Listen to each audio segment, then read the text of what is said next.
अस्सलाम वालेकुम दोस्तों, मैं हूं शकूर प्रिंस और आप देख रहे हैं ZP फॉरेक्स। दोस्तों आज हम गोल्ड के एनालिसिस करेंगे और देखेंगे कि मार्केट ने क्या करना है। कल जैसा कि मैंने एनालिसिस किया था, पिवट पॉइंट निकाल कर आपको बताया था कि इस लेवल से ऊपर है तो आपने बाय करना है और जब इस लेवल से नीचे है तो आपने सेल करना है। अल्हम्दुलिल्लाह वैसे ही हुआ मार्केट ने। अब दूसरा कैंडल भी मार्केट ने डोजी क्लोज कर दिया है, तो अब हमारे लिए मुश्किल बनता जा रहा है फैसला करना, ये डिसाइड करना कि मार्केट किस तरफ जाएगी। चांसेस यही हैं कि मार्केट ने बाय जाना है और जाएगी। अच्छा जी, चलें आज देख लेते हैं। सबसे पहले वही पुरानी कहानी कि आपने पिवट पॉइंट निकाल लेना है। मेरे भाई, अगर आप पिवट पॉइंट नहीं निकालते तो आप समझ लें कि आप बहुत बड़ी बेवकूफ़ी कर रहे हैं, अगर न्यू ट्रेडर्स हैं तो। अच्छा जी, पिवट पॉइंट का क्या फ़ायदा होता है? जब भी आप पिवट पॉइंट निकाल लेते हैं उससे ये फ़ायदा होता है, एक लेवल आ जाता है जिससे हमें बाय और सेलिंग का पता चल जाता है कि कहाँ से हमने बाय करनी है और कहाँ से हमने जो है वो सेल करना है मार्केट को। अच्छा जी, ये हो गया हमारा पिवट पॉइंट। मैं अब इसका लाइन लगा देता हूँ पिवट पॉइंट की। अच्छा जी, अब आप देखें 2027.33। अगर 2027.33 से मार्केट बाय क्लोज हो जाता है H1 का कैंडल, तब आपने बाय करनी है, वरना आप सेल में ही रहें। ठीक हो गया। अच्छा जी, ये हमें पता चल गया। अब 2027.33 से मार्केट H1 का कैंडल ऊपर क्लोज कर दे, तब हमने जाकर जो है वो बाय करना है मार्केट को, वरना हमने बाय नहीं करना। भी H1 के अंदर आ गए, अगर यहाँ पे ऊपर एक H1 का कैंडल क्लोज हो जाता है तब हम 2030 तक जो है वो बाय कर सकते हैं और दूसरा टीपी हमारा होगा 2033। ठीक हो गया। अच्छा जी, अब हम वापस आ जाते हैं H4 के अंदर। H4 के अंदर दोस्तों अगर हम आए तो इंटरनल जो इसकी सपोर्ट है ना, दोबारा मार्केट सपोर्ट पे लग कर वापस जा रही है। ये देखें, ये एक एरिया है जहाँ पे मार्केट बार बार रुक कर वापस जा रही है। ठीक है, यहाँ पे भी रुकती रही है, इस एरिया के अंदर भी, यहाँ पे भी, अब इस एरिया के अंदर भी। तो ये है हमारी एक, समझ लें आप, सपोर्ट। मैं अभी मज़ीद इसको सेट कर लूँ। ये यहाँ पे। अच्छा जी, अब हमारी जो रेजिस्टेंस है वो कहाँ पे है उसको भी हम देख लेते हैं। ये है हमारा एरिया रेजिस्टेंस का, जहाँ पे मार्केट रुक रही है। अब वापस हम कैंडल्स में आ जाते हैं तो रेक्टेंगल के थ्रू हम इसको फिल कर लेंगे। ठीक है, ये है हमारी आर्जी तौर पर सपोर्ट, जहाँ से मार्केट बाय वापस जा रही है।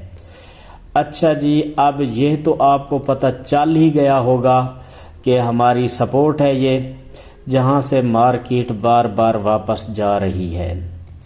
ठीक है, तो 2021 से 23 जो है वो H4 के अंदर सपोर्ट है और रेजिस्टेंस हम फॉर एग्जांपल इसको 2029-30 को कर लेते हैं। तो मतलब मार्केट जो है अगर H1 के अंदर 27 से ऊपर H1 का कैंडल क्लोज हो जाता है तो मार्केट के बाइंग चांस बढ़ जाते हैं। अब मुश्किल है जो इन्वर्टेड हैमर या आप इसको जो भी नाम दें, कैंडल जो है अगर इसके ऊपर क्लोज हो जाती है 2035 से, तो भाई मार्केट 2044 तक फिर जा सकती है और आपका टीपी फिर 2042 फर्स्ट टीपी होगा अगर 2035 से ऊपर क्लोज हो जाए। ठीक है, अब जिस पैटर्न में मार्केट चल रही है इसी तरह से ये ऐसे ही चलती है। अब मार्केट के चांस हैं कि मार्केट बह जा से। अच्छा, अगर फॉर एग्जांपल मार्केट सेल आ जाती है, जैसे कि आप देख सकते हैं कि H4 का कैंडल पिवट पॉइंट को लग कर वापस आ रहा है, तो अब आपका जो पहला टीपी है सेल आती है, तो मेरे भाई ये एरिया है 2017 से 15, यहाँ से फिर मार्केट के बाय जाने के चांसेस बढ़ जाएंगे। अगर मार्केट आ जाती है वापस 2017-15 और यहाँ से बाय जाने लगे, फिर 2018 के अंदर मार्केट आए, तब आपने बाय की एंट्री लगा देनी है। 2018 से फिर आपका जो पहला टीपी होगा वो होगा 2021-22 और जो दूसरा टीपी होगा वो होगा फिर 2027। मार्केट वापस फिर इस तरह से मूव करेगी। ओवरऑल देखा जाए तो मेरे भाई आज के दिन तो नहीं आ सकती 2005-6 तक मार्केट, लेकिन मार्केट एक दिन आएगी शायद नेक्स्ट वीक। अच्छा जी, अब मैं आपको ये बता दूं, H1 के अंदर आ जाते हैं। H1 के अंदर अगर आए मार्केट तो पहले देखें मार्केट का जो ट्रेंड था H1 के अंदर वो बाय का था, अब साइड का, अब हो सकता है कि यहीं से रिवर्स आ जाए H1 के हिसाब से। ये इसका लोअर लो पॉइंट है, high higher low, higher high higher low, higher high higher low, higher high higher low. ठीक है, अब हायर हाई के बाद मार्केट यहीं पे रुक गई है। अच्छा जी, अब मार्केट यहाँ पे इंड्यूसमेंट लेकर वापस हाई बनाया है। अब अगर मार्केट इस वक्त नीचे आती है, जिस तरह से पिवट पॉइंट को लग कर आ रही है, वो प्रीवियस लो ब्रेक कर दे 2019 को, 2017-18 पर आ जाए, तो आपने कंफर्म समझ लेना है कि फिर 2021-22 को मार्केट लग कर सेल ही आएगी। अब समझने की बात यहीं पे आपने समझ लेना है कि जिस तरह से ट्रेंड चल रहा था बाय का फिर साइड का, अब इंड्यूसमेंट मार्केट ने ली। अब अगर प्रीवियस जो इसका लो है वो है मेरे भाई 2019.87, मार्केट इसको कर दे अगर ब्रेक नीचे की तरफ सेल की तरफ, तो 2017 पर आकर फिर मार्केट रीटेस्ट करेगी 2021-22 को और उसके बाद सेल आ जाएगी, वरना मार्केट यहीं से बाय जा सकती है ये इस एरिया से। ठीक है, तो मार्केट फिर जो है वो बाय जाएगी, फिर सेलिंग के जो चांस हैं वो ख़त्म हो जाएंगे। फिर मार्केट जो है आप आने वाले दिनों में देखेंगे कि 2060, 70 या 80 पर भी चली जाएगी। अच्छा जी, ये हो गया गोल्ड, आपको समझ आ गई होगी। अब आ जाते हैं हम न्यूज़ की तरफ।